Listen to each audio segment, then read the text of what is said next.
मैंने तो मान लिया तभी तो मैं फ़िल्म कर रहा हूँ। बिल्कुल। बट ड्यूरिंग द शूट कभी-कभी क्या होता है, कुछ डायरेक्टर्स जो है ना आपके बिल्कुल उल्टा ही वो आपको चैलेंज करते हैं। आप अगर कैरेक्टर से कुछ लेते हो तो वो भी आपकी लाइफ़ से बहुत कुछ लेके जाता है। इसलिए एक्टर की जो लाइफ़ होती है, आर्टिस्ट की जो लाइफ़ होती है ना, एक बहुत ही क्या कहना चाहिए, उसकी खुद की नहीं होती है, मतलब इन द सेंस कि एक एक खाली पेज की तरह होती है। मैं अगर फ़िल्म का शॉट देने जा रहा हूँ और मैंने जो सोचा था रात को लेटे हुए कि मैं सीन को ऐसे करूँगा, सुबह अगर वो वैसा हो जाता है, तो खुशी होती है, अमूमन नहीं होता। जो मैं रात को सोच के जाता हूँ, जो मैं करने से पहले जब जाता हूँ, कोई सीन करने से पहले जो मैंने सोचा है, वैसा कभी कभी नहीं होता। Rolling. Nawaz sir, Aditya, thank you so much for this wonderful opportunity and congratulations for मैं एक्टर नहीं हूँ. I really hope that it reaches as many people as possible क्योंकि ये एक बहुत ही सच में मतलब ये क्लीशे साउंड करेगा बट ये एक दिल को छूने वाली फ़िल्म है और ऐसी फ़िल्में हमें सच में हर बार नहीं देखने को मिलती हैं. सिर्फ फ़िल्म की शुरुआत में मोमेंट है जो जहाँ पे आपका कैरेक्टर ऑडिशन देने जब गया है, शुरुआत करते हैं आप और उसमें फिर जो उस वक्त ऑन सेट आपके कास्टिंग डायरेक्टर है who again played by you, so वो कहते हैं कि नहीं थोड़ा सा नीचे मतलब थोड़ा आराम से बोलिए, आप थोड़ा आराम से बोलिए. तो सर आपके लिए ये मोमेंट अपने करियर में, अपने एक्सपीरियंस में सबसे पहली बार कब आया जब आपको इस डिस्टिंक्शन के बारे में पता चला कि you know there is a difference between the calmness of acting for the screen versus the dramatization of the theatre? क्या ये एनएसडी में आके हुआ या उससे पहले कोई आपका ऐसा अनुभव था जहाँ पे आपको लगा कि हाँ यार फ़र्क होता है फिल्मों में और थिएटर में, ड्रामा में? आई थिंक फ़िल्मों में ही पता चला। और सबसे पहले मुझे पता चला बाईपास, एक फ़िल्म की थी मैंने 2003 में, जिसमें इरफान भाई थे, मैं था और एक शॉर्ट एक्टर फिल्म। था, शॉर्ट फ़िल्म, हाँ। तो उसमें क्या हुआ कि एक सीन था उसमें सीन ये था कि मेरे को एक ढाबे वाले को पकड़ के, जो कैरेक्टर कर रहे थे, हमारे सीनियर एक्टर थे बहुत, तो उनको पकड़ के मुझे ऐसे मारना था। और मैं प्रोफ़ेशनल हूँ, इससे पहले भी मतलब कई किए होंगे मैंने। तो क्या हुआ कि जब मैंने पकड़ा उसको, मैंने ऐसे किया, फेस पे भी लाया। तो जो आसिफ़ कपाड़िया हैं, उन्होंने मुझे आके बोला कि नवाज़, आप प्रोफ़ेशनल हो और आप पकड़ के ऐसे मारो, ताकत यहाँ लगनी चाहिए, फेस पे नहीं आनी चाहिए। अब हमारा तो ये था कॉन्सेप्ट फ़िल्म का कि भई हर फेस पे भी दिखना चाहिए, तो वो एक्स्ट्रा था। तो तब मुझे रियलाइज़ हुआ कि सिनेमा का जो कैरेक्टर है या सिनेमा की जो एक्टिंग है, वो बहुत अलग है। वो मतलब it was like I am showing कि देखो मैं मर्डर कर रहा हूँ, मैं शो कर रहा था। तो तब मुझे रोका गया, लेकिन फिर भी वो आया, क्योंकि क्या होता है ना कि हम इतनी फ़िल्में देखते हैं, हर तरह की फ़िल्में देखते हैं, स्पेशली जब हम यहाँ होते हैं, तो उसमें एक एक नोट ऊपर होता है। सुर जो है, सुर भी, एक्सप्रेशन भी आम तरीके से नहीं बात करते, वो लोगों को समझ में नहीं आएगी, थोड़ा ऊपर बोलना पड़ता है। अब वो सटल चीज़ को समझने के लिए थोड़ा-सा ऑडियंस का भी अपग्रेड होना बहुत ज़रूरी होता है। तब मुझे थोड़ा समझ में आया कि यार ये सिनेमा में बहुत ज़्यादा दिखता है ये। मैं तो थिएटर से आया था, थिएटर में तो मतलब प्रोजेक्शन। हाँ, प्रोजेक्शन, लाउड, ये वो सारी चीज़ें। कुछ एक प्ले होते हैं जो रियलिस्टिक होते हैं, बट मोस्टली यही होता है कि लास्ट रो तक आपके एक्सप्रेशन, आवाज़ जानी चाहिए। जी. तो तब थोड़ा-सा समझ में आया था। जी, ये जो सर आपने सटल्टीज़ वाली जो बात कही, ये मैं इनफैक्ट सोचता भी हूँ क्योंकि हम सब आज के टाइम में ऐसे इन्वायरमेंट में हैं जहाँ पे ट्रेलर्स यूट्यूब पे आते हैं। और जब भी और अब ऑडियंस का एवोल्यूशन हुआ है क्योंकि अब जब भी यूट्यूब पे ट्रेलर आता है किसी भी फ़िल्म का, तो बीजीएम, एडिटिंग, सिनेमेटोग्राफी मतलब लोगों को वो समझ बढ़ रही है। और लेकिन जब एक्टिंग की बात आती है तो ये मेरा परसेप्शन है और मैं जानना चाहूँगा आप क्या सोचते हैं इसके बारे में कि एक्टिंग की जब बात आती है तब हम ये देखते हैं कि जब एक्सट्रीम इमोशन होता है, जब उसे ऑडियंस या आम जनता नोटिस करती है तभी कहती है यार वाह क्या एक्टिंग कर रहा है, चाहे वो रोना हो, हंसना हो, गुस्सा करना हो, जैसे आपने जो एग्जांपल दिया। लेकिन मुझे ऐसा लगता है कि ये पूरी तरह जस्टिफाइड नहीं है। एक एक्टर को अप्रिशिएट करने के लिए, क्योंकि आप उसका एक बहुत एक्सट्रीम सही, साइन सही, देख बहुत रहे हैं। अच्छा वंडरफुल point बोला क्वेश्चन है। आप एक एक्सट्रीम साइन देख रहे हैं।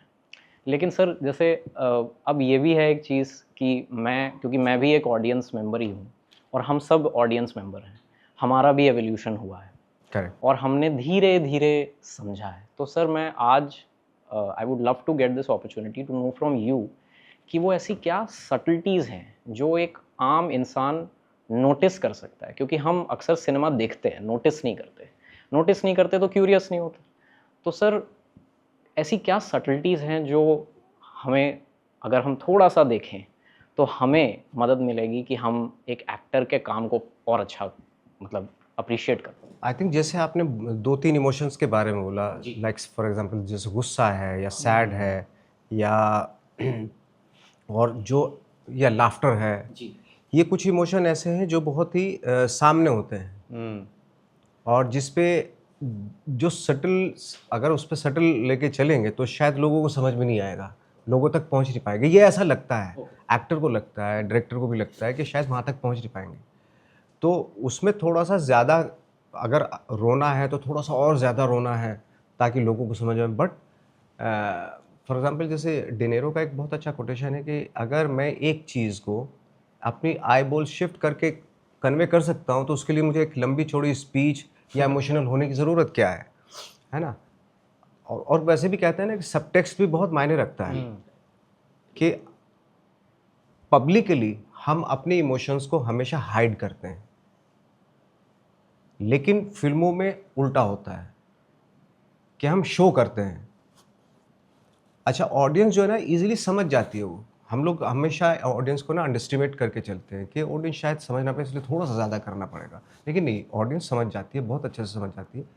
अगर आप इसका उल्टा देखें टीवी सीरियल्स में, मैं ये नहीं कह रहा हूँ कि बहुत सारे टीवी सीरियल्स अच्छे भी होते हैं, कुछ टीवी सीरियल्स में जो है ना पूरी पूरी लाइन से खड़े होकर सारे कैरेक्टर रो रहे होते हैं, आंसू आ रहे होते हैं और ऑडियंस उनको ऐसे देख रही होती है, उन पे कोई असर ही नहीं हो रहा होता क्योंकि आपने रिजल्ट प्ले कर दिया। आई थिंक रोने का भी सटिलिटी जो होती है वो यहाँ तक है जहाँ तक रोने की हद तक जाना चाहिए, रोना नहीं चाहिए।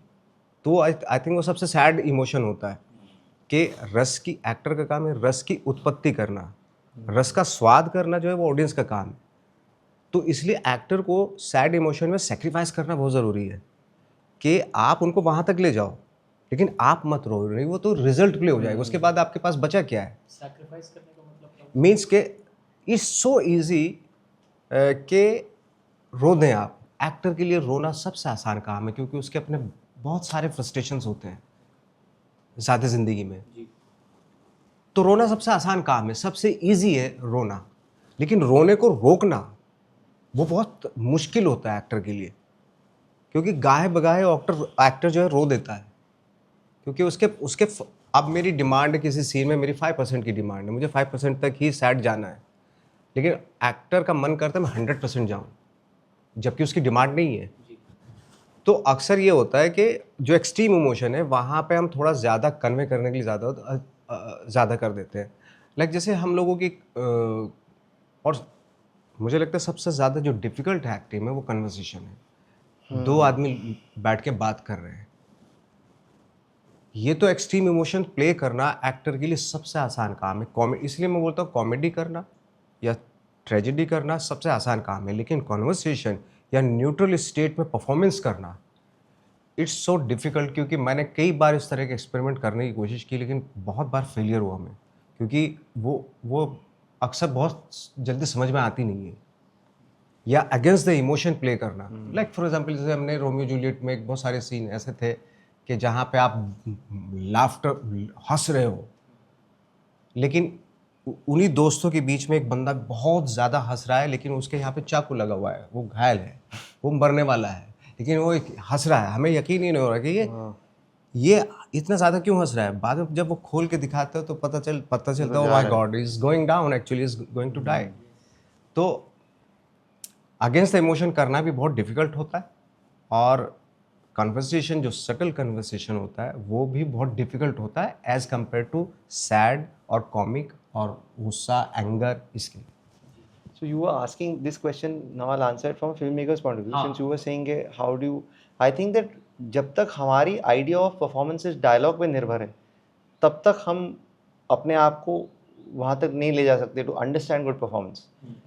Everything between dialogue is where performance actually exists, and we don't see that because हम बहुत ही डायलॉग ओरिएंटेड, बिकॉज हम फारसी थिएटर और सबसे आए हैं.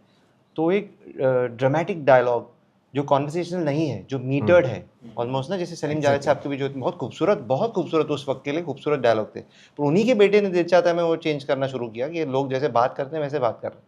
तो वो जब तक हमारी नज़र में चेंज नहीं होगा कि हम बिहेवियर को एक्टिंग नहीं मानते, हम डायलॉग को एक्टिंग मानते हैं, जब वो चेंज होगा तो फिर we will be able to appreciate acting better. Okay, any examples of your favourite subtle performances जो जिससे अगेन हम ओके नसीर साहब की स्पर्श always, because so many times there's no dialogue, he's just angry, he's breaking things, throwing things, he's just angry.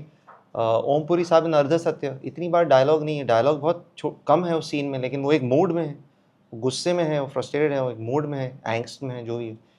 तो जहाँ भी dialogue पे निर्भर नहीं हो रही. जैसे आपको बहुत अच्छा एग्जाम्पल दिया ओमपुरी वाला कि पूरी फिल्म में जब आप ओम साहब को देखते हैं तो ऐसा लगता है अब फटेगा ये, अब फट सकता है ये, अब बरस सकता है ये, लेकिन पूरी फिल्म में वो कहीं नहीं, वो लास्ट में जाके कहीं बस्ट आउट होते हैं. अदरवाइज पूरी फिल्म में जो वो लेके चले विदाउट डायलॉग, तो उनके फेस से लगता है कि अब हो, अब वो तो it's a wonderful performance actually.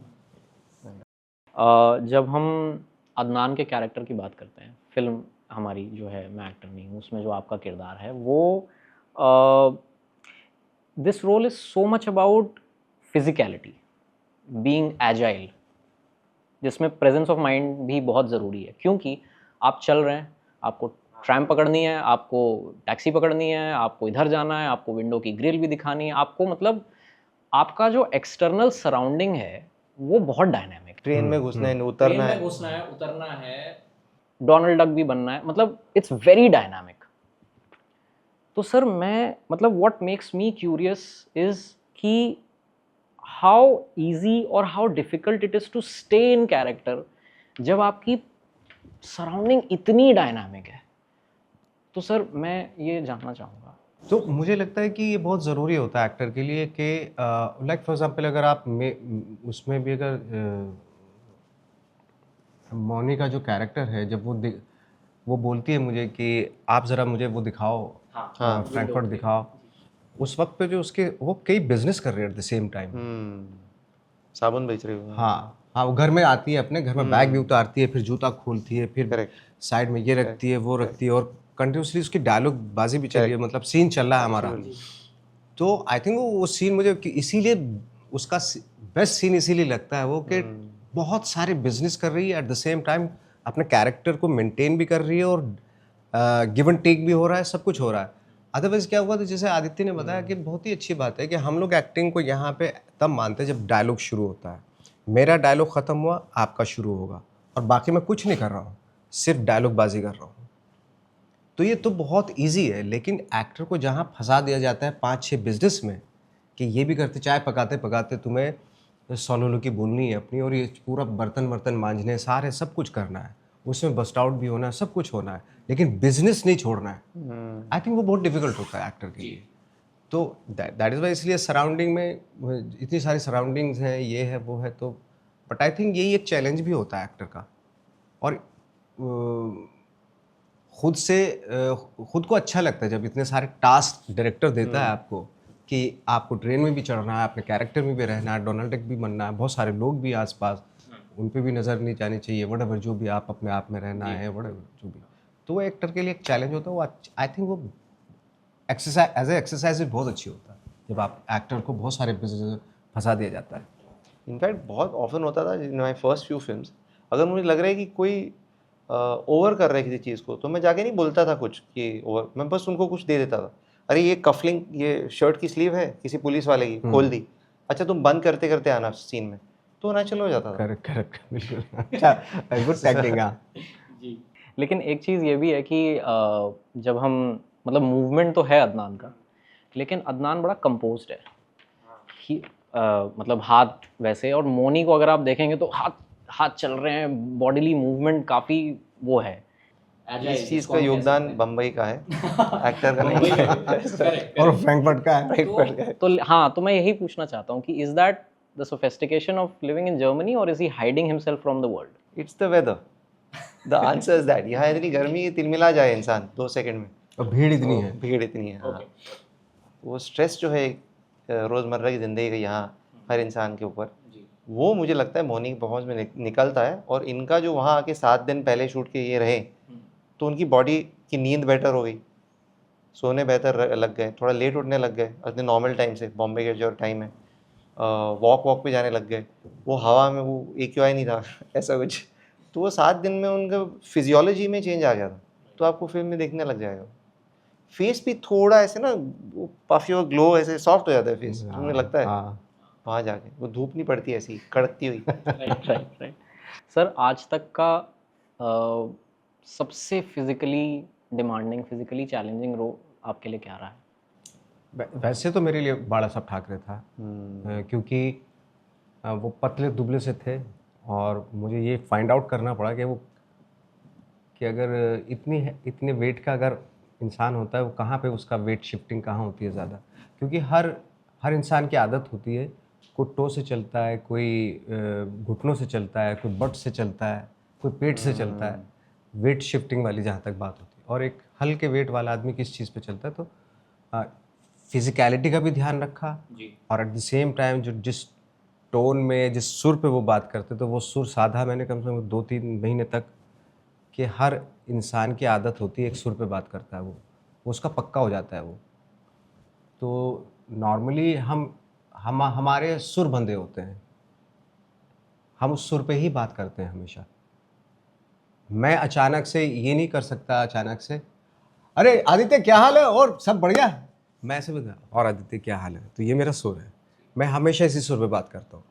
तो ये चीज़ें फाइंड आउट की कि भाई बाड़ा साहब जो है कौन से सुर पे बात करते हैं, किस तरीके से चलते हैं, उनके पोस्चर कैसे उठते हैं, है ना। क्योंकि हर इंसान की एक हैबिट होती है, जेस्चर पोस्चर्स की भी, सुर की भी, वॉक की भी, तो ये पकड़ना बहुत ज़रूरी होता है।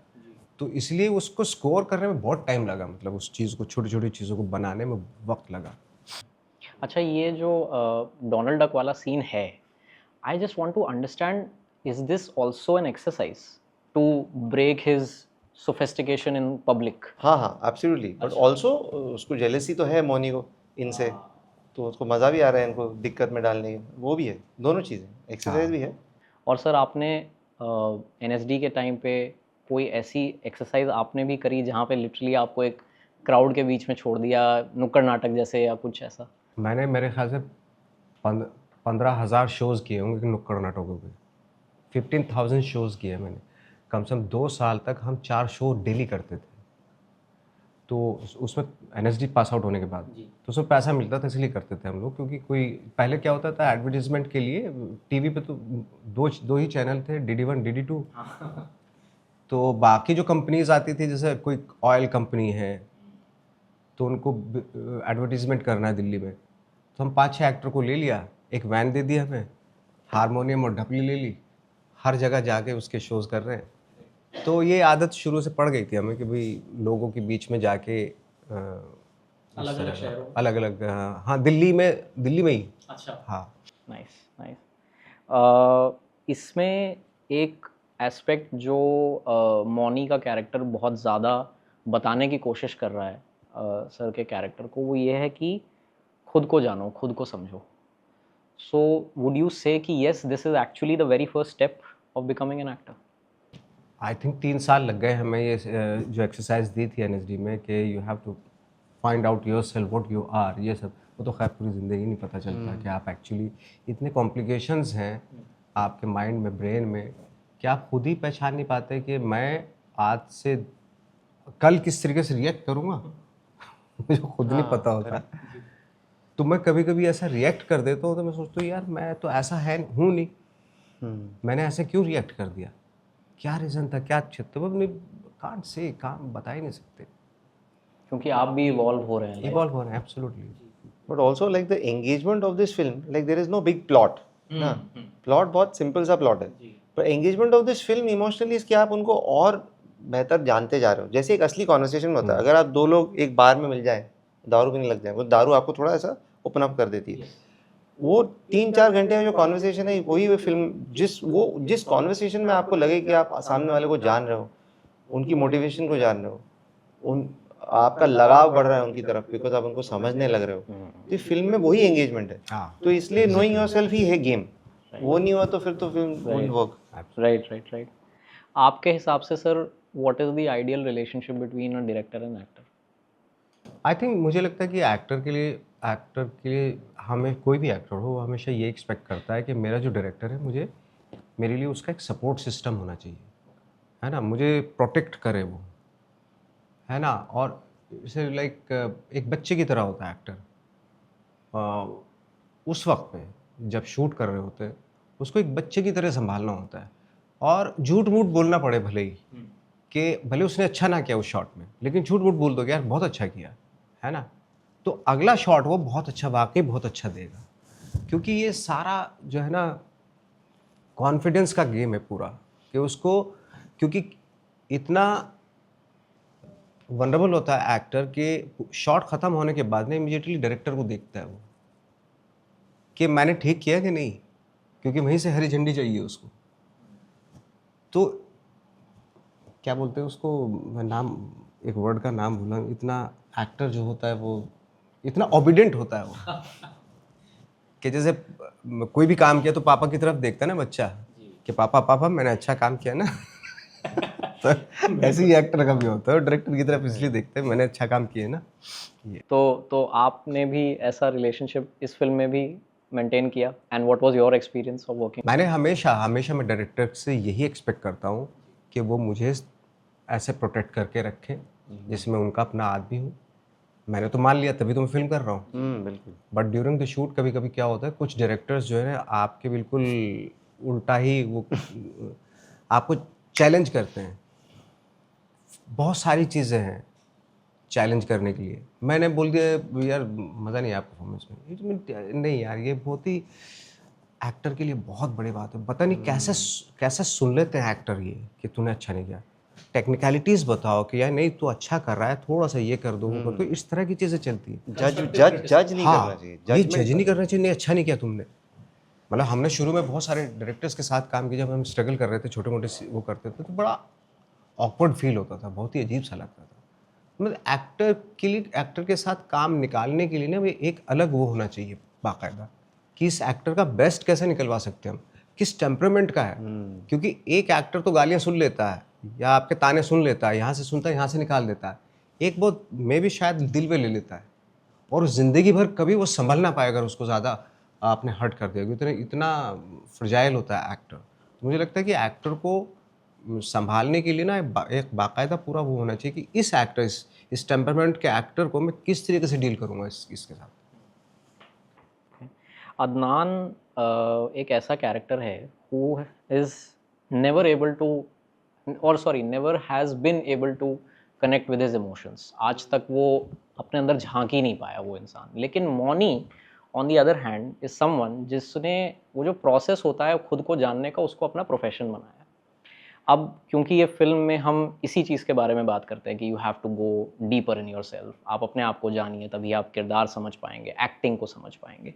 लेकिन मैं एक चीज़ ये भी सोचता हूँ कि जैसे अब आप कई बार इस प्रोसेस के दौरान अपने अंदर झांक रहे हैं, अपने deepest fear, insecurity, deepest darkest secret को बार बार रिविजिट कर रहे हैं ताकि आप एक कैरेक्टर को समझ पाएँ, प्ले कर पाएँ। डोंट यू थिंक ऐसा बार बार करना एक्चुअली एक एक्टर को डिसेंसिटाइज कर सकता है एज अ ह्यूमन बीइंग, कि वो अपने ही उस इमोशन को, मतलब अब उसके लिए वो ऐसा हो गया कि हाँ ठीक है, कि मतलब अच्छा, रियल लाइफ में डिसेंसिटाइज हो जाता है। कि जैसे मैं एक एग्जांपल देता हूँ छोटा सा। ब्लैक मिरर एक सीरीज़ है, उसमें एक एपिसोड है जिसमें एक डॉक्टर है जो ऐसा होता था कि वो छू कर बता दे कि कहाँ दर्द हो रहा है कैसे। एक दिन उससे गलती हो जाती है और कोई मर जाता है, तो उसको बड़ा वो लगता है कि यार मैं तो बताओ हाथ पकड़ के पहचान लेता था, आज क्या हो गया। तो उसको एक टेक्नोलॉजी मिलती है जिसके थ्रू वो तुरंत समझ जाएगा कि कौन से बॉडी पार्ट में क्या पेन हो रहा है, किस लेवल का हो रहा है, क्या चाहिए। लेकिन धीरे धीरे वो उस पेन को ना अपना ड्रग बना लेता है, and he starts enjoying it. he kind of enjoys that pain like a stimulation. तो एज एन एक्टर क्या ऐसा हो सकता है कि आप इतनी बार उस इमोशन की तरफ जा चुके हैं कि कहीं ना कहीं अब उसकी डेप्थ लूज हो गई है? क्या ऐसा? आई थिंक चांसेस तो होते हैं ऐसा होने के, क्योंकि बार बार आप एक वो मैकेनिकल प्रोसेस हो जाती है आपकी। But again at the same time एक आपको ये भी मालूम होता है कि नहीं, मुझे वापस से फिर से सेंसिटिव होना है। ये भी एक वो है कि आपने जैसे हमारी फिल्म में भी है ना कि मैंने उसको घुसना तो सिखा दिया, हाँ, लेकिन निकलना नहीं सिखाया। तो आई थिंक एक्टर को खुद ही ट्राई करना होता है कि कैसे निकला जाए फिर उस चीज़ से, कैसे वापस से वो वनरेबिलिटी, वो सेंसिबिलिटी की स्टेज पे आ जाए वापस से। ये जो तुमने कहा इंटरेस्टिंगली कि अदनान को अपने इमोशंस से डील करना आता नहीं है, but interestingly what you realize over the period of the film, इसकी Mauni is actually the one जिसमें वल्नरेबिलिटी का प्रॉब्लम है। Mauni is not able to be vulnerable. आपको लगता है कि अदनान का प्रॉब्लम है, लेकिन ही रीचेज अ पॉइंट पे ही सेज मैं तो खड़ा हूँ पूरा ऐसा निहत्ता और नंगा टाइप, लेकिन आपने मुझे तो दरवाजे के बाहर रख दिया और मैं नॉक कर रहा हूँ, आप कोई खोल नहीं रहा। So actually Mauni is the one who is, so that's what the film also catches, कि आपको लगता है कभी कभी कि आर्टिस्ट तो बहुत खुला हुआ होगा, एकदम फ्लो होगा, लेकिन कभी कभी ऐसा ये ज़रूरी नहीं है। कभी कभी आर्टिस्ट भी आर्ट को यूज़ कर रहे हैं क्योंकि वो एक्चुअली बंधे हुए अंदर से, और वो अपने आप को खोलने की कोशिश कर रहे हैं।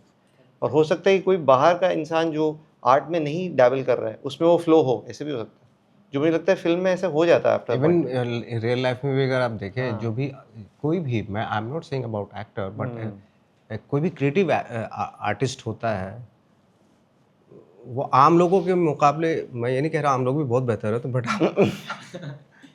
बट कुछ लोगों के मुकाबले बेहतर होता है वो, क्योंकि उसको देखने का, मैं तो ये कहता हूँ कभी कभी कि दुनिया को देखने का नज़रिया ना आर्टिस्ट का होना चाहिए। हम आर्टिस्ट के नज़रिए से दुनिया को देखने लगेंगे ना जब, तो ये दुनिया में जो सब कुछ हो रहा है ना, वॉर हो रहा है, ये कुछ भी मतलब गुनाह की एक्सट्रीम पे जा चुके हैं, है ना। अगर आप आर्टिस्ट, वाकई जो आर्टिस्ट है उसकी नज़र से देखें, तो शायद ये सारी तो चीज़ें वॉर ना हो ही ना, वॉर शायद हो ही ना, ये सारी चीज़ें। एम्पैथी सबसे बड़ा मेरे ख्याल से एक टूल है। आँखों को जो खूबसूरत लगता है, चाहे वो कोई आर्किटेक्चर हो, चाहे घर हो, चाहे कुछ कलर्स हों, ये किसने, आर्टिस्ट ने क्रिएट किए हैं। जो बुक्स हैं जिनको पढ़ने में अच्छा लगता है, या किसने डिज़ाइन बनाई? कोई आर्टिस्ट ने लिखी है ना। जितने भी इमोशंस या हर, आँखों को अच्छा दिखने वाला, कानों को अच्छा सुनने वाला, और जिसकी आवाज़ को हम सुनना चाहते हैं, ये कौन होते हैं? आर्टिस्ट ही होते हैं। व्हाट इज, मतलब आपके अकॉर्डिंग सर, एक आर्टिस्ट या फिर एक एक्टर की सबसे गलत डेफिनेशन क्या है, या फिर गलत फहमी एक एक्टर की प्रति सबसे क्या है? जब वो अपने आप को मानने लगता है। नहीं मतलब लोग like what is the biggest misunderstanding about an actor जो आपको लग, from the public point of view? Misconception actually, thank you, better word, misconception. I think क्या अपने अपने हिसाब से, आई थिंक क्या क्या हो सकता है। मेरा तो ये है ना, लोगों को लगता है एक्टिंग मतलब डायलॉग, कि डायलॉग अच्छा बोलता है। नहीं, एक्टिंग मतलब बहुत एक्सप्रेसिव एक्टर, एक्सप्रेशन अच्छे देता है। हाँ एग्जैक्ट, कि एक्टर मतलब अच्छे एक्सप्रेशन, उसको बहुत बहुत एक्सप्रेसिव। सारे लोगों को लगता है कि सेल्फ इंडल्ज होते हैं वो लोग, हाँ आर्टिस्ट ये भी एक है। बट नहीं, वो बहुत कुछ सोच रहे होते हैं, ऐसे नहीं। वो, और उनकी कोई भी उनका काम हो, चाहे उनका कोई नॉवल हो, चाहे स्टोरी हो, चाहे उनकी कोई पेंटिंग हो, है ना, या कोई उनकी मतलब एक्टिंग हो, एक्टर की भी एक्टिंग हो, डायरेक्टर का डायरेक्शन हो, स्टोरी टेलर की स्टोरी हो, वो क्योंकि वो अपने एक्सपीरियंस से लिख रहा है, और वो इतना ऑनेस्टी के साथ लिख रहा है, वो दूसरे कनेक्ट कर रहे हैं उससे। तो यानी कि वो हमेशा ज़िंदगी भर दूसरों के लिए जी रहा है, वो अपने लिए नहीं जी रहा। वो अपने लिए जीता तो एक आम आदमी हो जाता अगेन, है ना। आर्टिस्ट की हमेशा जो है ना, हमेशा यही रहता है कि वो उसके काम से, उसकी आर्ट से दूसरे लोगों को थोड़ा पता चले। आई थिंक आज जो भी हमें पता चल रहा है, चाहे लियोनार्डो विंची है, चाहे हमें उनकी सारी चीज़ों से हमें ही पता चला है ना आज, वो दुनिया के लिए था ना, वो सब कुछ उनके लिए, खुद के लिए थोड़ा ही था। And what is your biggest fear as an artist? My biggest fear as an artist, कि अभी फिल्में बनाने में आपको हसल इतनी करनी पड़ती है कि मैं फियर इस कि मैं हसलर, पूरा ही हसलर बन जाऊँ, आर्टिस्ट रह ही नहीं अंदर। क्योंकि आप जैसे अगर मैं मुझे फिल्में बनानी अच्छी लगती है। अब मैंने ये फिल्म बनाई थी, वो 33 डेज़ का शूट, 30 डेज़ का शूट था, उसको काफ़ी वक्त हो गया है। उस वक्त के बाद मैं सिर्फ हसलर बन गया, क्योंकि फिल्म रिलीज़ करने के प्रोसेस में आपको इतनी चीज़ें करनी पड़ती हैं। तो मेरा डर वो है कि क्योंकि जितना टाइम आप फिल्म बनाते हो 1/10 भी नहीं होता आजकल, और 9/10 टाइम आपको ये सब करना पड़ता है। क्योंकि अगर आपको इंडिपेंडेंट रहना है तो आपको प्रोड्यूस करना पड़ता है, अगर आपको इंडिपेंडेंट रहना है तो आपको बिजनेस डेवलपमेंट करके इन्वेस्टमेंट लानी पड़ती है, अगर आपको इंडिपेंडेंट रहना है तो ये सब चीज़ें करनी पड़ती हैं, फिर आपको मार्केटिंग भी खुद संभालनी पड़ती है।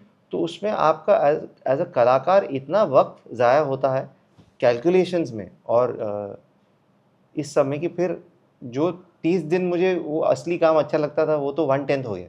वो मेरा डर है आजकल। बट ऑल्सो बिकॉज ज़माना ऐसा बदल चुका है, ये 5-10 साल पहले ऐसी चीज़ें नहीं थी। What about you, sir?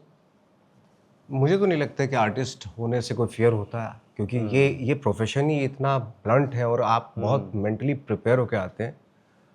I am not talking again actor, but artistic जो टेम्परामेंट अगर आपका है तो आप बहुत प्रिपेयर होकर आए हो इसके लिए। इसलिए मुझे लगता है कि एक्टर बनने से पहले आर्टिस्ट होना बहुत ज़रूरी है, यानी कि आर्टिस्टिक आइज़ होना ज़रूरी है, आर्टिस्टिक टेम्परामेंट होना बहुत ज़रूरी है आपका। और वो आप अगेंस्ट ऑल ऑड, आपका खुद का डिसीजन था वो कि मुझे आर्टिस्ट बनना है।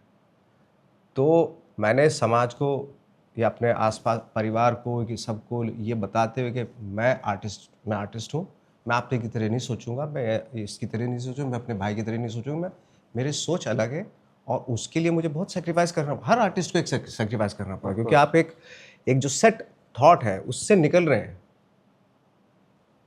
शायद जो मैं सोचता हूँ इस वक्त पे, जो मेरा भाई ना सोचता हूँ, जो मेरा परिवार सोचता हूँ, मैं अलग सोचता हूँ उनसे। कोई भी आर्टिस्ट, मैं अपनी बात ही नहीं कर रहा हूँ, वो सारे आर्टिस्ट अलग सोचते हैं और इसलिए वो बोल्ड डिसीजन लेते हैं अपनी लाइफ का कि मुझे इस आर्टिस्टिक लाइफ को जीना है। तो मुझे इसलिए खुशी होती है कि थैंक गॉड मैं इस जन्म में आर्टिस्ट हूँ। अगर मेरा बिलीफ होता किसी दूसरे जन्म में तो मैं दूसरे जन्म में भी मतलब आर्टिस्ट ही बनना चाहूँगा, कि आई थिंक ये ब्लेस्ड प्रोफेशन है ये, बीइंग एन आर्टिस्ट। अदनान अपने से इतना ज़्यादा कनेक्ट हो जाता है कि फिर वो अपने इमोशन में बहुत ज़्यादा डीप चला जाता है and it becomes like a situation of emotional turmoil for him.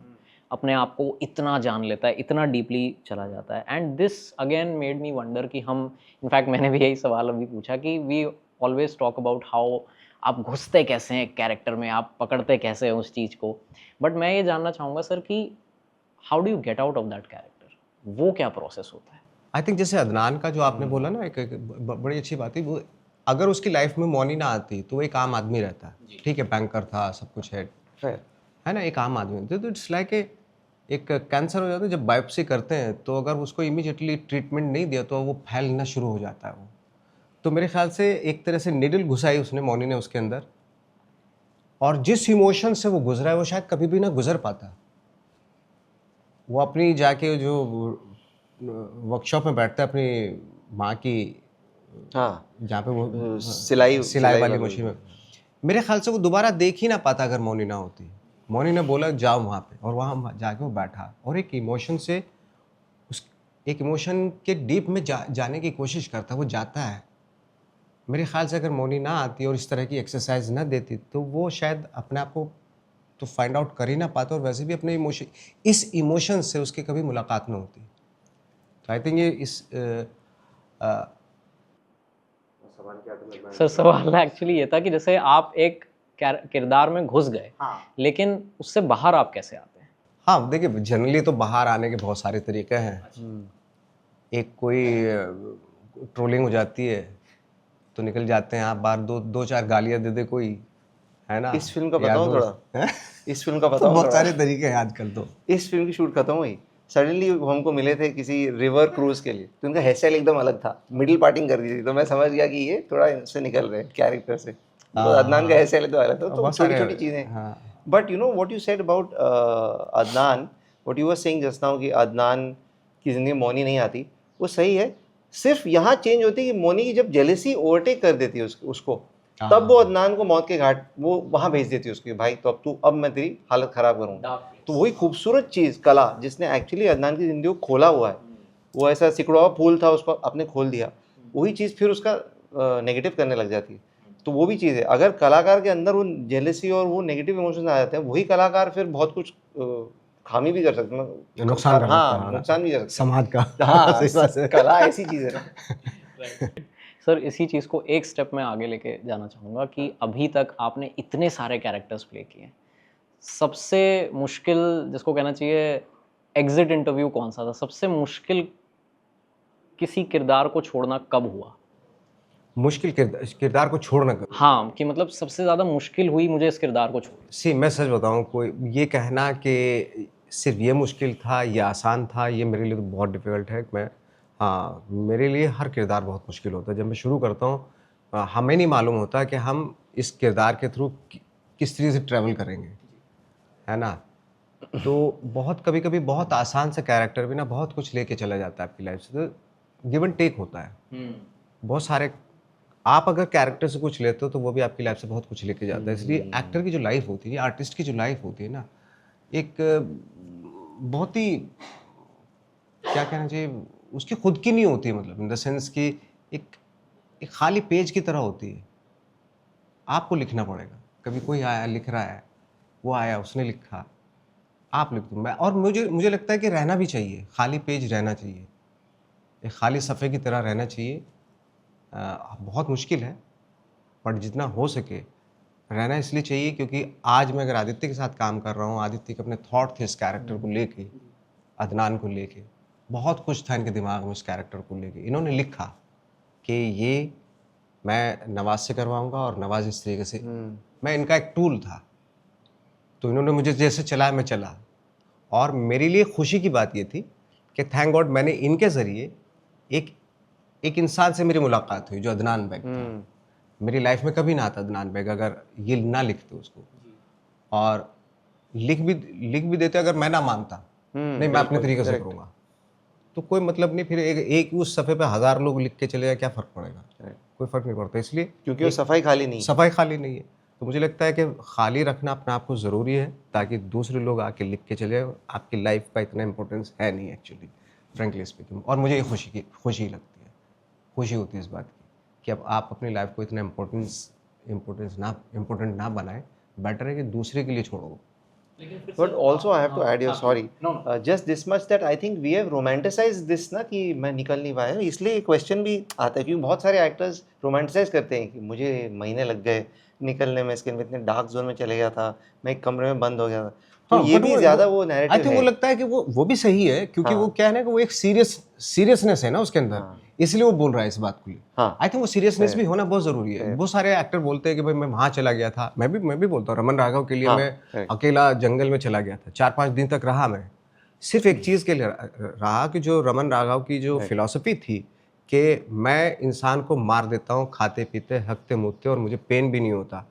अब ये कैरेक्टर बोल रहा है, मैं तो ऐसा नहीं हूँ ना, मुझे तो लेकिन मैं अब ये कैरेक्टर अगर कर रहा हूँ तो मेरा 100% बिलीफ होना पड़ेगा, तभी जाके कैरेक्टर लगेगा, रमन राघव लगेगा।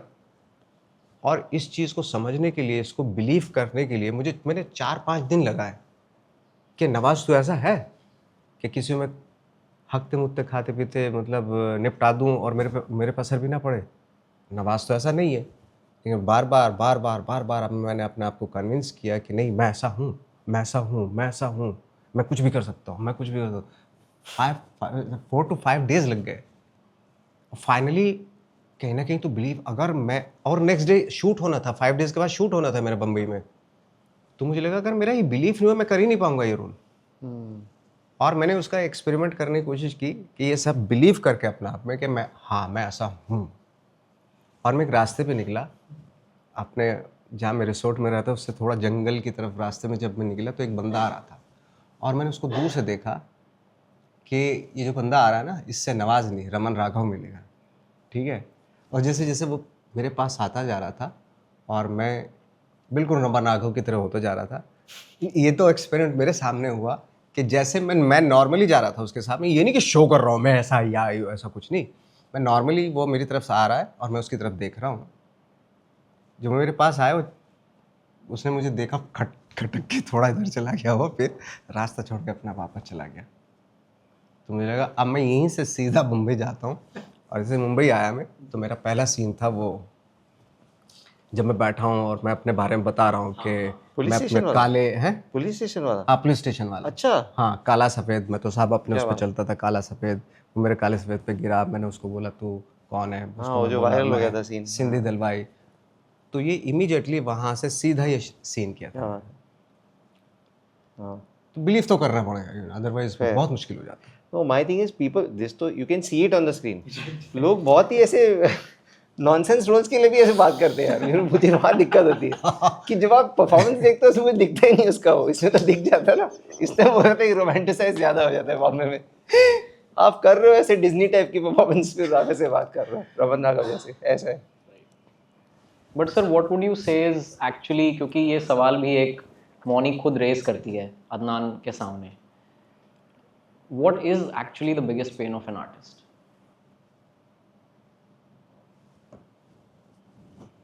उसकी थेरेपी चल रही है, हम दोनों की थेरेपी चल रही है sir. Of course both of you can I know, answer. मुश्किल मुश्किल क्वेश्चन है। बहुत question. मुश्किल है, क्योंकि वाकई बहुत मुश्किल सवाल है कि biggest pain of an artist. क्या ये कह सकते हैं कि ये क्वेश्चन डिफर करता है विद एक्सपीरियंस ऑफ एवरीबॉडी, या फिर इसका एक general answer? Experience also what which line of the job you are doing ना। मतलब जो सिनेमाटोग्राफर होगा इसी लाइन इसी क्षेत्र में, अगर आप 4-5 फील्ड्स ले लो तो हर एक फील्ड में उनकी सबसे ज़्यादा दिक्कत बड़ी जो होगी वो अलग ही होगी शायद। But I can answer this easily. For me the business of art is the most painful thing, dealing with that part. And I'm sure everyone has that. It might not be the most painful thing for everybody, but for me that part is the most, because it is your art is connected to your impulse. The impulse comes from inside. Your impulse comes from primordial times actually. जैसे fatherhood एक impulse है, पितृत्व की भावना जो है वो आती है from the beginning of mankind. ये impulses जो अंदर से आ रही हैं बहुत डीप, सिर्फ आपकी साइकोलॉजी से नहीं है, आपके पिछले पूर्वजों की साइकोलॉजी से एक impulse ट्रैवल करता है आपके अंदर, आपके जहन में, और वो आपको गाइड करता है, ये करो वो करो ऐसा। बट ये business is only about what works, what has happened already, compare it to something else, बहुत अलग पर्सपेक्टिव है। तो ये जो चीज़ें जब मिलती हैं वहाँ दर्द होता है। बाकी मुझे ऐसा लगता है, मेरे लिए बाकी सब ठीक है।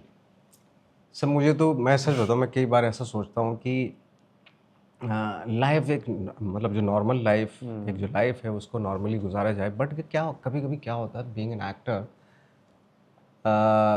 आपको ना ऐसा लगता है सब कैरेक्टर्स हैं आपके सामने। तो ये बड़ी पेनफुल है एक्चुअली, सबसे पेनफुल वो है। मुझे मालूम है कि ये मेरा अपना है, बट मुझे कैरेक्टर लग रहा होता है। ये जो वर्ल्ड है ना, पूरी दुनिया जो है, मेरे को एक स्टेज लगता है और मैं सामने से देख रहा हूँ उसको, तो ये बड़ा अजीब सा होता है कभी कभी। तो वो जो the world is a stage वाली लाइन है वो थोड़ी यहाँ गलत पड़ जाती है। हाँ, अब मुझे लगता है कि ये सब कुछ कैरेक्टर्स हैं, ये कि एक लाइफ, इवन कभी कभी ये भी होता है कि आपकी रियल लाइफ, आपकी फिल्म की जो लाइफ, आर्टिस्ट की जो लाइफ है, वो ऐसा ब्लर हो जाती है, आप समझ ही नहीं पा रहे होते हैं कि ये मेरी कैरेक्टर की लाइफ है या ये मेरी रियल लाइफ है।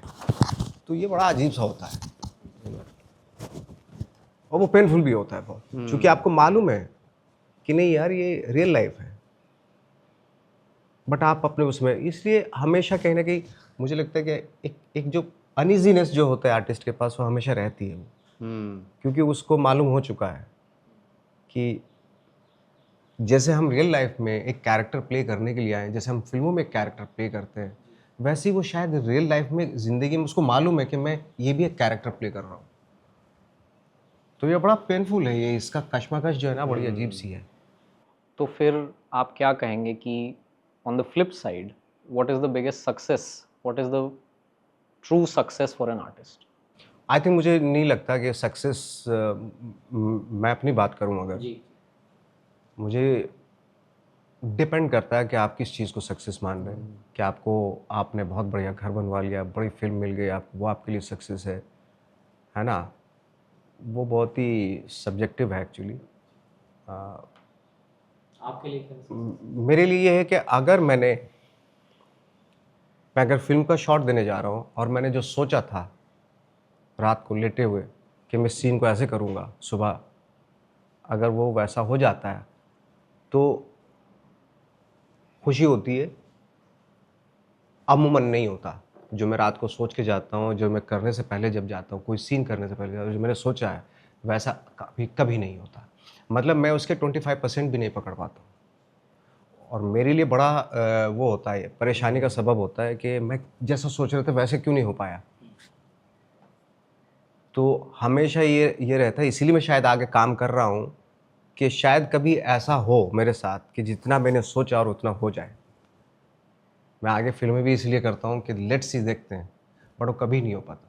इसलिए जब हो जाता है हल्का-फुल्का, अगर मैं 25% भी मुझे लगता है कि जो मैंने सोचा था उसके 25% हो गया, मेरे लिए वही सक्सेस है। ये बड़ी चीज़ें या बड़ी फ़िल्म या बड़ा कलेक्शन और बड़ा घर, ये तो बड़ा घर, बड़ी गाड़ियाँ तो मैं अपने घर में गन्ने की खेती करके भी कर लेता। बट जो एक आर्टिस्ट का वो होता है ना, जो सैटिस्फैक्शन होता है, आई थिंक वो कभी ना ख़त्म होने वाला होता। कभी सैटिस्फाइड नहीं होना चाहिए और कभी किसी चीज़ को ना सक्सेस नहीं माननी चाहिए कि ये मेरी सक्सेस है। नहीं, उसके अलावा भी बहुत कुछ है, उसके आगे भी दुनिया है। और अगर आप एक्सप्लोर करोगे ना, तो एक सीन को करने के 1000 तरीके होते हैं और जितना आप डीप जाते हैं तब आपको रियलाइज़ होता है, ओह माय गॉड! हमने तो कुछ भी नहीं किया अभी, यू नो। तो डर लगता है इन द सेंस कि बहुत ही स्कैरी है ये, कि क्योंकि जितना आप एक्टिंग के डीप में जाते हैं, जितना आपने गोता लगाया उसमें, आपको नया वर्ल्ड दिखाई देता है, नई-नई चीज़ दिखाई देती है। आप किसी भी सब्जेक्ट को पकड़ लीजिए, किसी भी सब्जेक्ट में आप चले जाइए, आप कैमरामैन हैं, आपको करते-करते रियलाइज़ होता है, माय गॉड! बहुत सारी चीज़ें हैं, जिसको हम दूसरे तरीके से देख सकते थे।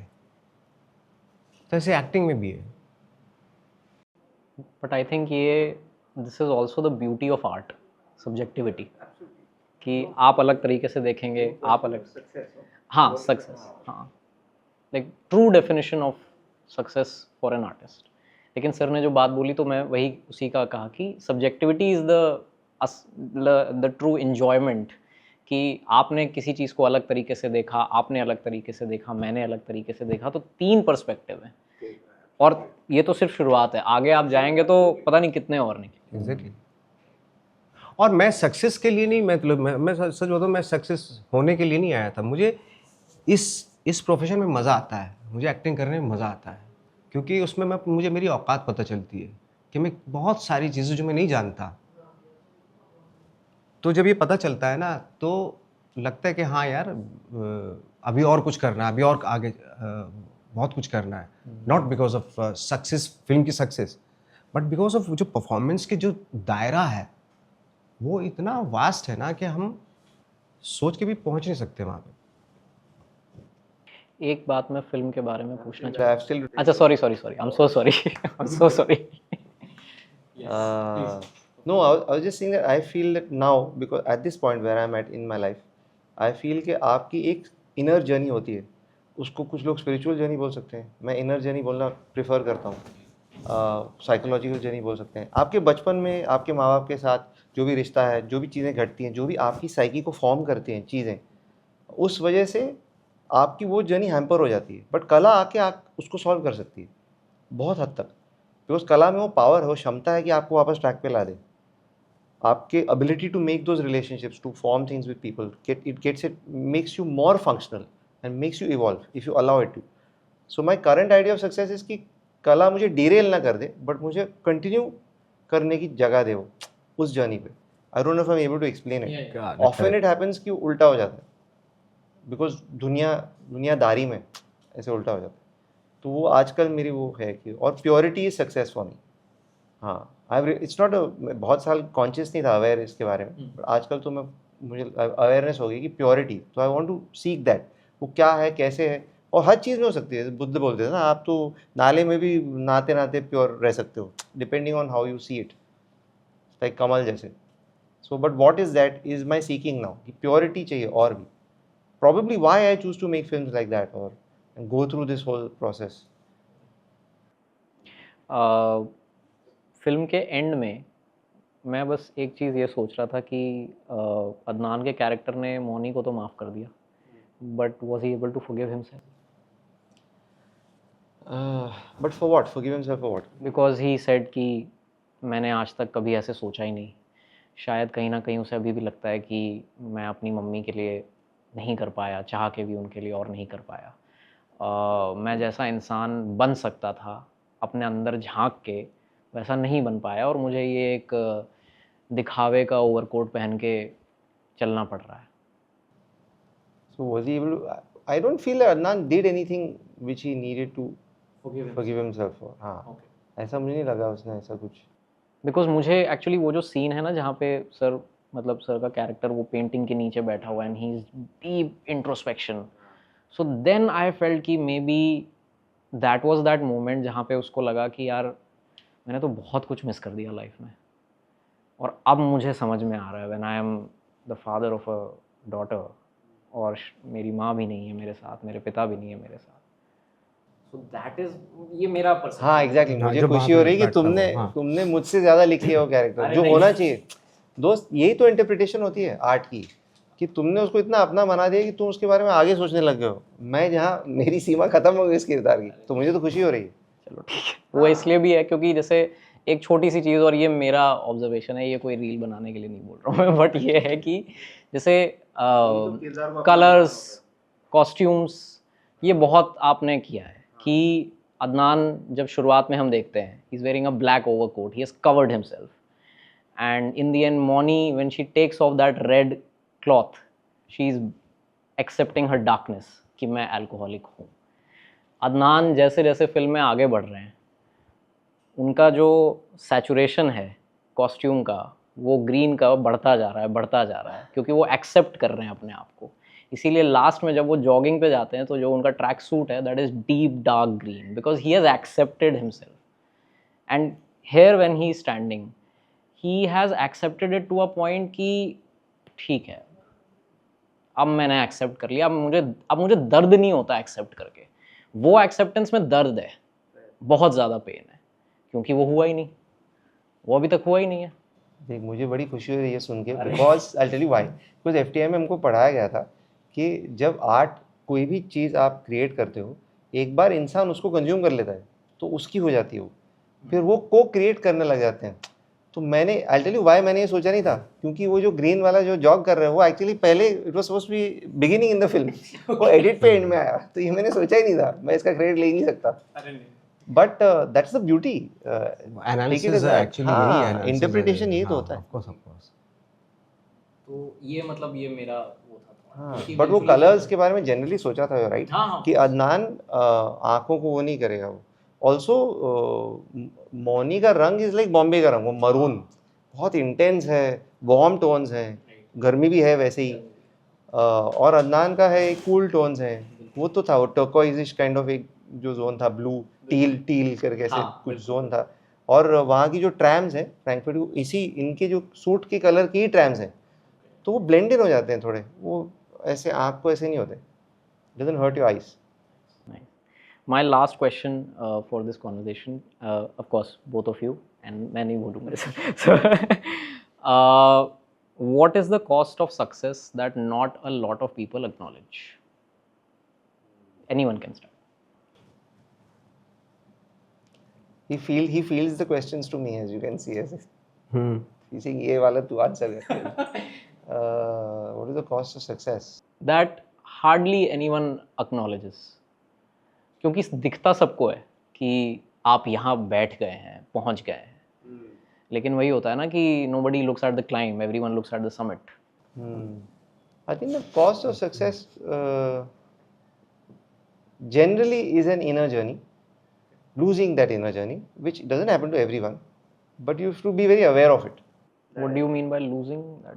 See, let's say time with family, time with your lover, time with animals, time to smell a flower, time to walk, time to see a family of ducks and be really happy or really touched by just two parent ducks and two ducks walking around. The success normally takes you away from that because you're so busy trying to take care of so many things and solve so many problems that you don't have time for that. Thankfully, in an artist's life, that's how I feel that success as a banker or as, let's say, an investment banker or a businessman seems to be different from being successful as an artist, because a lot of artists are extremely successful but they still can see those things, they still have time for that, they still वो बंद नहीं हो गए वो जो nerves थी उनके अंदर. So I think in that sense being an artist is nice because you can be very successful and hopefully still keep those things open कि आपको moments में छोटी छोटी चीज़ों में वो खुशी वो खूबसूरती दिखे अब भी ऐसा. I don't know if I'm able to explain myself. makes sense. ये अगेन वही डिपेंड करता है ना कि आप उस चीज़ को अगर सक्सेस मान रहे हैं तो और फिर उसका ऑफ कोर्स फैमिली पे उसका क्या असर होता है. आई थिंक मैं इस मामले में थोड़ा सा सेल्फिश होना चाहता हूँ कि मुझे अच्छा लगता है कि सक्सेस तो नहीं बट हाँ इस प्रोसेस में रहना. मैंने यही ठाना था कि जब मैं थिएटर में आया तो मैंने ज़िंदगी भर थिएटर करूँगा. मुझे किसी से लेना एक ना देना, तो मुझे थिएटर करना है और क्योंकि इसमें मेरी रूह बसती है ऐसा मुझे महसूस होता था. ठीक है किन्हीं रीज़न्स की वजह से चलो हम मुंबई आ गए और आके फिर फिल्मों में काम करने लगे. बट अभी भी वही है कि ये एक ऐसा माध्यम है ये कि जहाँ पे आपका मन बसता है, रूह बसती है आपकी. तो ब्लंटली कहना चाहिए कि हाँ भाई मैं इसी चीज़ के लिए हूँ. आप मेरे से कोई एक्सपेक्ट करोगे तो फिर आप गच्चा खा जाओगे. तो बेटर है कि मेरे को मेरे हाल पे रहने दिया जाए. और रही बात ये है कि भाई ये सक्सेस है क्या है मुझे नहीं मालूम बट मुझे प्रोसेस पसंद है. क्योंकि ग्रोटोवस्की जो थिएटर डायरेक्टर थे उनका क्या होता था, जो उनके साथ थिएटर के एक्टर जब काम करते थे तो उनकी एक्सपेक्टेशन होती थी जिस दिन शो होगा उस दिन तो हम पूरे शहर में छा जाएंगे, हम सक्सेसफुल हो जाएंगे क्योंकि ग्रोटोवस्की के साथ काम कर रहे हैं आप. तो क्या करते थे कि अगर 5 दिन रह गए हैं शो के तो वहीं पे ख़त्म कर देते, वो प्ले ख़त्म कर देते थे. तो एक्टर पूछते थे कि इसका शो नहीं होगा. बोले हो गया, जो प्रोसेस थी वो हो गई. अब जो तुम शो करने की जो तुम्हारे दिमाग में आ रहा है ना वो इसलिए आ रहा है क्योंकि ऑडियंस आएगी, तुम्हें देखेगी, तुम पूरे शहर में छा जाओगे. वहाँ तक मैं जाने नहीं दूंगा आपको. खूबसूरत. आप यहीं तक थी, ये प्रोसेस थी. आपके अंदर इस बीच में इस प्रोसेस के अंदर क्या हलचल हुई, क्या कश्मकश हुई आपकी, ये मुझे चाहिए था. And thank you very much. वो करके अपना आगे चले गए. आर्टिस्ट को समझने में वक्त लग गया इस चीज़ को समझने. बाद में रियलाइज हुआ उनको आर्टिस्ट को कि यार Purity is important to him also, ना? Otherwise we wouldn't have done this film together. Obviously he sees life like that. लेकिन सर फिर थोड़ा सा तो जैसे आपने वो डायरेक्टर को कंपेयर किया विद द फादर कि मैंने सही किया ना, तो थोड़ा सा ऑडियंस का वैलिडेशन तो ये ऑडियंस नहीं ना, this is part of the को क्रिएटर. इट्स लाइक माँ और बाप अगर वो बच्चा पैदा करने के टाइम एक दूसरे की आंखों देखेंगे तो दैट्स नॉट पब्लिक. हाँ दैट्स नॉट पब्लिक. हाँ, यू आर को क्रिएटिंग. क्योंकि जो टेक्निक्स हम लोग शेयर कर रहे हैं वहाँ तक पहुँचने की, वो हमारे दोनों के बीच में ही है ना. वो कि मैं ठीक हूँ, are you okay, are you satisfied. No, और मैं भी तो इनको देखूँ, ऐसा नहीं वन वे थोड़ी. तो हमारा गिव एंड टेक चल रहा है उस प्रोसेस को लेके. तो मैं इनसे ही एक्सपेक्ट करूंगा ना उस चीज. हाँ बिल्कुल. Like till he's satisfied, I won't stop also, na? There are many times that you may think the take is okay, but he still wants to go again, or the other actor still, like Chitra wants to go again. So एक last चीज़ मैं पूछना चाहूँगा क्योंकि again बहुत ही ज़्यादा भागा दौड़ी है इस फिल्म में logistically. Please enlighten us about the logistical process of this film. one तो I mention here that I think this is a film of its time. जैसे एक फोटोग्राफ एक इमेज को पकड़ती है, वैसे इस फिल्म ने ह्यूमन लाइफ में इस टाइम को पकड़ा है. That was an attempt also because video call सिर्फ अभी स्टेबल हुए हैं इतना कि आप 1 घंटे का कॉन्वर्सेशन कर सकते हो चलते चलते. 4-5 साल पहले ऐसा नहीं था. और ये एप्पल वालों ने मुझे एक्चुअली बताया इसके बारे में. मैंने सोचा नहीं था ये एक्चुअली. एप्पल वालों ने बोला कि रियलाइज़ कि अगर अभी 4 साल पहले बनाते तो आप वो कर ही नहीं पाते. और चाहे 4 साल बाद कोई ग्लासेस में चले गया कैमरा तो आपको पकड़ना ही नहीं पड़ेगा ऐसे. तो ये इस टाइम की फिल्म है, वो करेक्ट है. तो हमको नेटवर्क जाके चेक करना पड़ा जहाँ भी जा रहे थे कि आप, तो एडीज़ का काम था वो बेचारों का कि सब जगह जाएंगे लोग चले हैं. उन्होंने जाके वहाँ रेकी की है कि अच्छा यहाँ से यहाँ तक नेटवर्क इस रास्ते पे नहीं चल रहा, टूट नहीं रहा नेटवर्क. ब्रिज को यहाँ से क्रॉस, इस ब्रिज को क्रॉस करेंगे नेटवर्क नहीं टूटता. तो जब ये गाड़ी में भी बात कर रहे हैं, ये वहाँ गाड़ी में, ये यहाँ टैक्सी में है, तो एडीज़ ने वो राउंड मारा हुआ है एक ब्रिज से दूसरे ब्रिज तक और फिर वापस कि भाई अच्छा यहाँ नहीं टूट रहा तो यहाँ शूट कर सकते हैं. तो वो एक रेकी बहुत इंपॉर्टेंट थी नेटवर्क के हिसाब से. वो और कभी भी ज़िंदगी में हम किसी फिल्म में करने की ज़रूरत नहीं पड़ी. तो वो एक, और बाकी तो क्या आपको गुरिल्ला शूट्स में वो दिक्कतें तो होती हैं बिकॉज नंबर ऑफ टेक्स भी ज़्यादा थे। 22 ऐसे, जैसे वो डोनाल्ड डक वाला तो हम 2 दिन करना पड़ा था बिकॉज कुछ ना कुछ उसमें ख़राब होता ही था। या तो उस तरफ होता है, सीआरपीएफ ने किसी ने पकड़ लिया उनको, ट्रेन में क्या कर रहे हो, वो तो वो चले गए फिर 2-3 घंटे के लिए पुलिस स्टेशन में। बहुत ड्रामा होता था बीच में। Thank you so much. Thank you so much, and thank you for the film. Please watch मैं actor नहीं हूँ. It's a film that you don't get to see every time. बहुत कम ऐसा मौका आता है जब ऐसी फिल्में देखने को मिलती हैं. Please watch it, and thank you so much for watching this conversation, and thank you to you both for your time. Thank you so much. And that's a wrap. अरे वाह, वेरी नाइस, मज़ा आया, बहुत chill था। अरे भाई बहुत अच्छा। मतलब मैंने रिपीटेड सवाल तो नहीं पूछे ना, क्योंकि सर मुझे पता है कि आपको अवार्ड मिलता है तो कैसा लगता है, क्योंकि वो पूछते हैं ना लोग कि आपको अवार्ड मिला कैसा लगा। ये मतलब ये क्या सवाल है। जी जी।